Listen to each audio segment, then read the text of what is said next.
Capítulo 44. En el foso de los leones, cuando Darío el Medo subió al trono, antes ocupado por los gobernantes babilónicos, procedió inmediatamente a reorganizar el gobierno. Decidió constituir sobre el reino 120 gobernadores.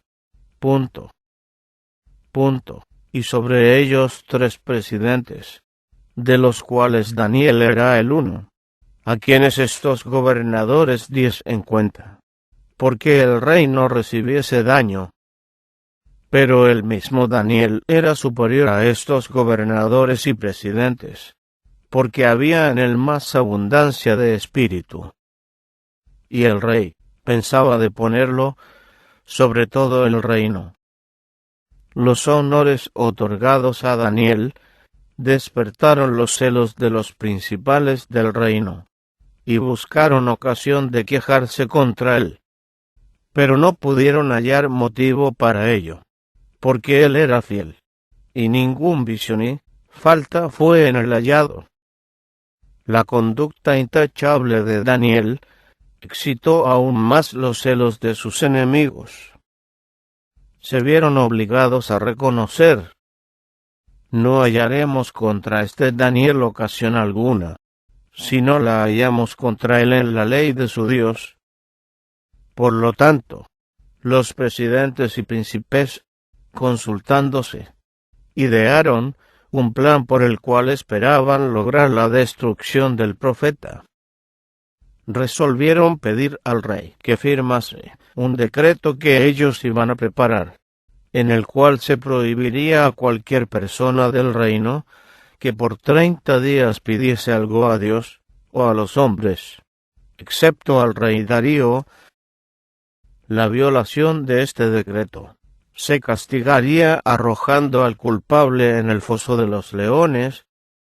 Por consiguiente, los príncipes prepararon un decreto tal y lo presentaron a Darío para que lo firmara. Apelando a su vanidad, le convencieron de que el cumplimiento de este edicto acrecentaría grandemente su honor y autoridad. Como no conocía el propósito sutil de los príncipes, el rey no discernió la animosidad que había en el decreto, y cediendo a sus adulaciones, lo firmó. Los enemigos de Daniel salieron de la presencia de Darío, regocijándose por la trampa que estaba ahora bien preparada para el siervo de Jehová. En la conspiración así tramada, Satanás había desempeñado un papel importante. El profeta ocupaba un puesto de mucha autoridad en el reino, y los malos ángeles temían que su influencia debilitase el dominio que ejercían sobre sus gobernantes.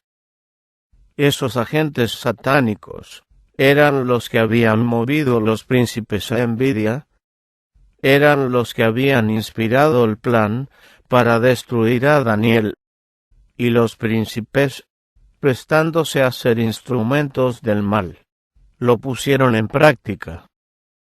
Los enemigos del profeta contaban con la firme adhesión de Daniel a los buenos principios para que su plan tuviese éxito, y no se habían equivocado en su manera de estimar su carácter. Él reconoció prestamente el propósito maligno que habían tenido al fraguar el decreto, pero no cambió su conducta en un solo detalle. ¿Por qué dejaría de orar ahora, cuando más necesitaba hacerlo? Antes renunciaría a la vida misma que a la esperanza de ayuda que hallaba en Dios. Cumplía con calma sus deberes como presidente de los príncipes, y a la hora de la oración entraba en su cámara, y con las ventanas abiertas hacia Jerusalén, según su costumbre, ofrecía su petición al Dios del cielo. No procuraba ocultar su acto, aunque conocía muy bien las consecuencias que tendría su fidelidad a Dios.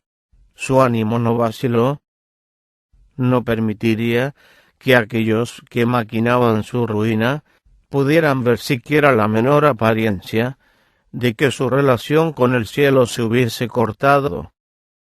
En todos los casos en los cuales el rey tuviese derecho a ordenar, Daniel le obedecería, pero ni el rey ni su decreto podían desviarle de su lealtad al Rey de Reyes. Así declaró el profeta con osadía serena y humilde, que ninguna potencia terrenal tiene derecho a interponerse entre el alma y Dios. Rodeado de idólatras, atestiguó fielmente esta verdad. Su adhesión indómita a lo recto fue una luz que brilló en las tinieblas morales de aquella corte pagana. Daniel se destaca hoy ante el mundo como digno ejemplo de intrepidez y fidelidad cristianas. Durante todo un día, los príncipes vigilaron a Daniel.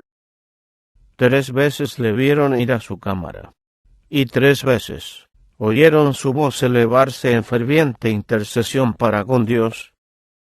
A la mañana siguiente, presentaron su queja al rey. Daniel, su estadista más honrado y fiel, había desafiado el decreto real.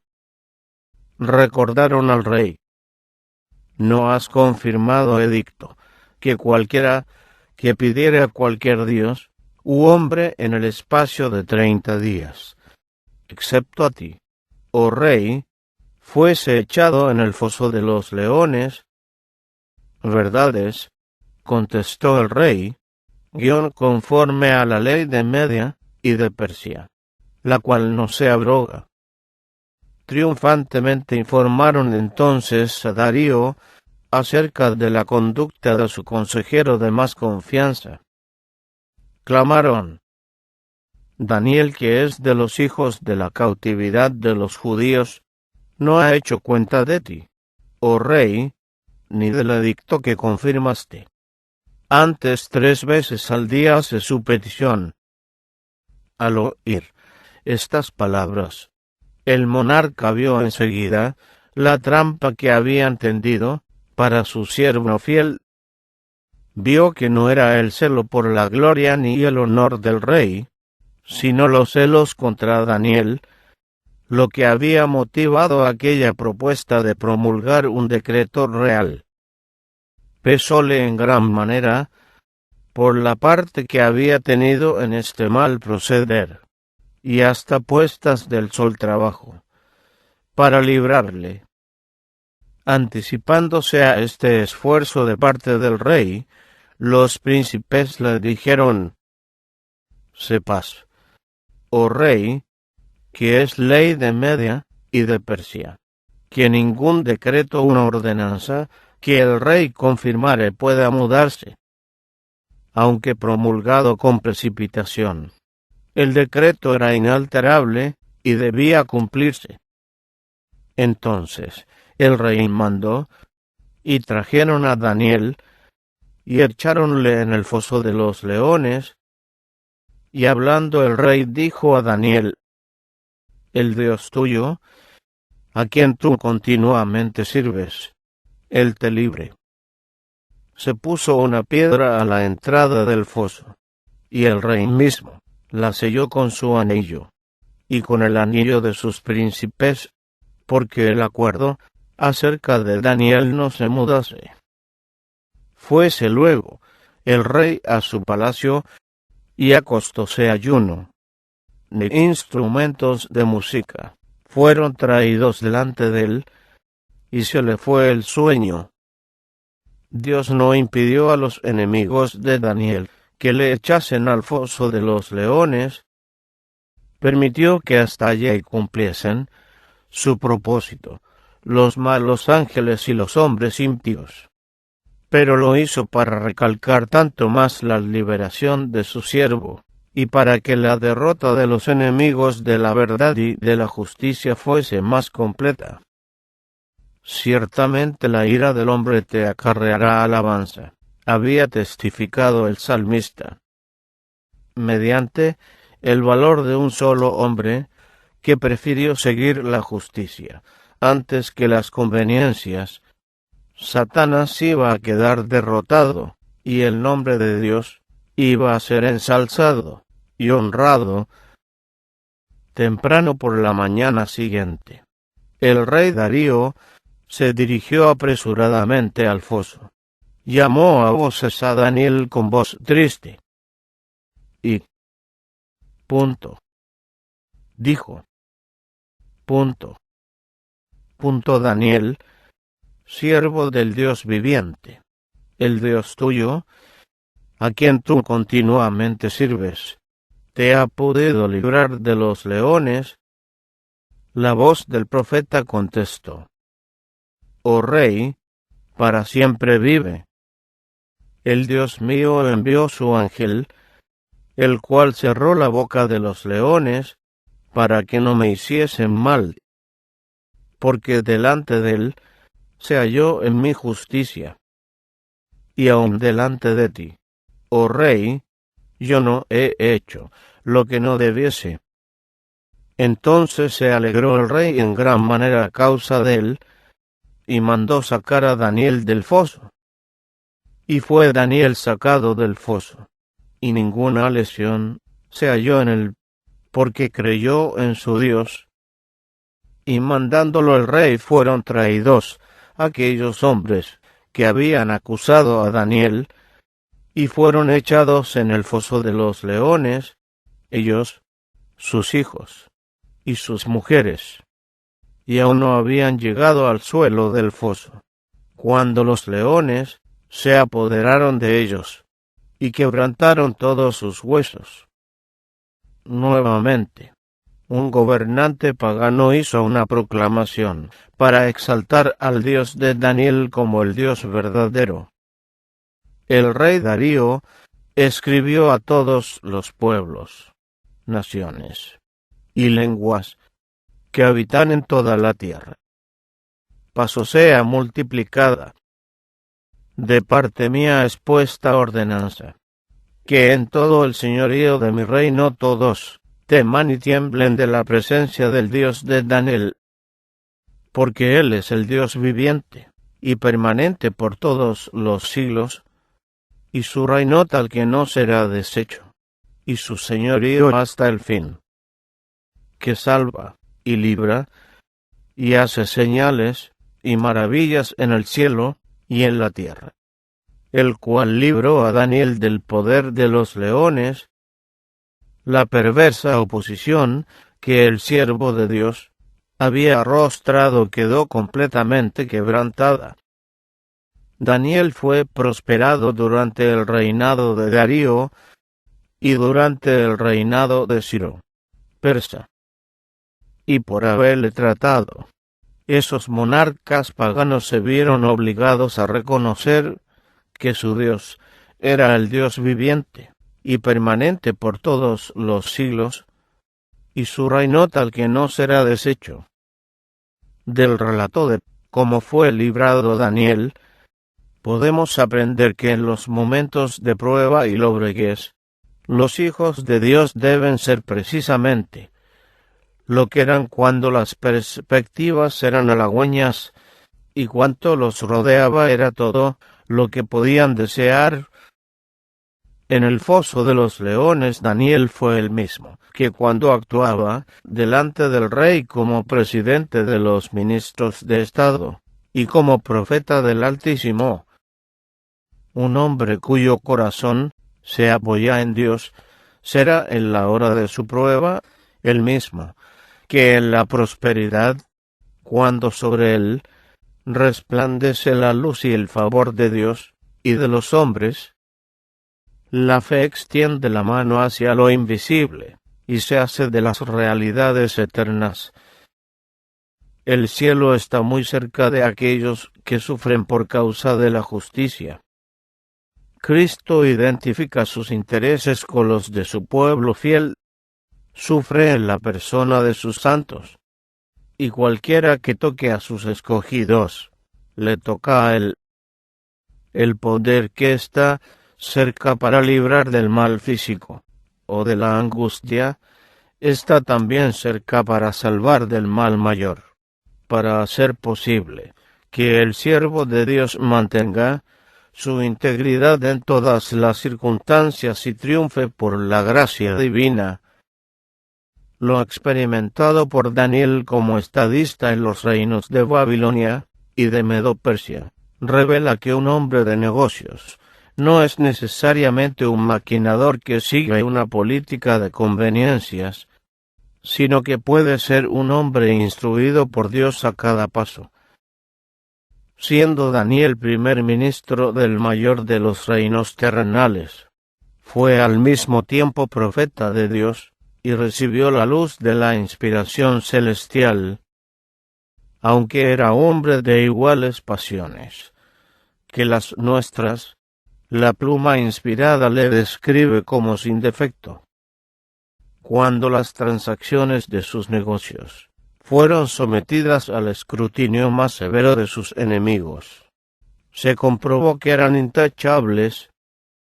Fue un ejemplo de lo que todo hombre de negocios puede llegar a ser cuando su corazón haya sido convertido y consagrado, y cuando sus motivos sean correctos a la vista de Dios.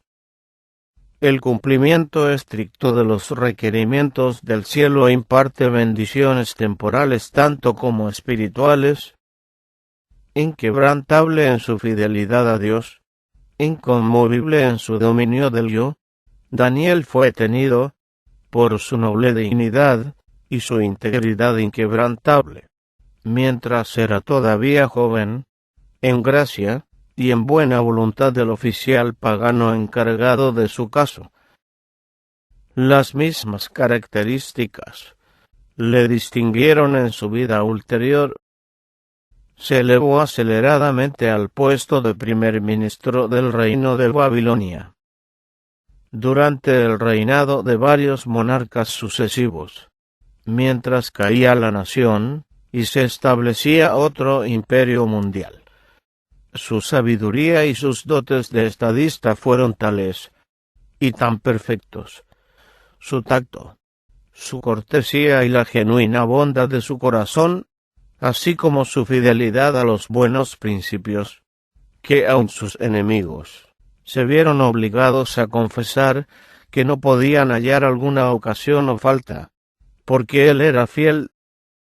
Mientras los hombres le honraban confiándole las responsabilidades del Estado y los secretos de reinos que ejercían dominio universal, Daniel fue honrado por Dios como su embajador, y le fueron dadas muchas revelaciones de los misterios referentes a los siglos venideros. Sus admirables profecías, como las registradas en los capítulos 7 a 12 del libro que lleva su nombre, no fueron comprendidas plenamente ni siquiera por el profeta mismo. Pero antes que terminaran las labores de su vida, recibió la bienaventurada promesa de que hasta el tiempo del fin, en el plazo final de la historia de este mundo, se le permitiría ocupar otra vez su lugar.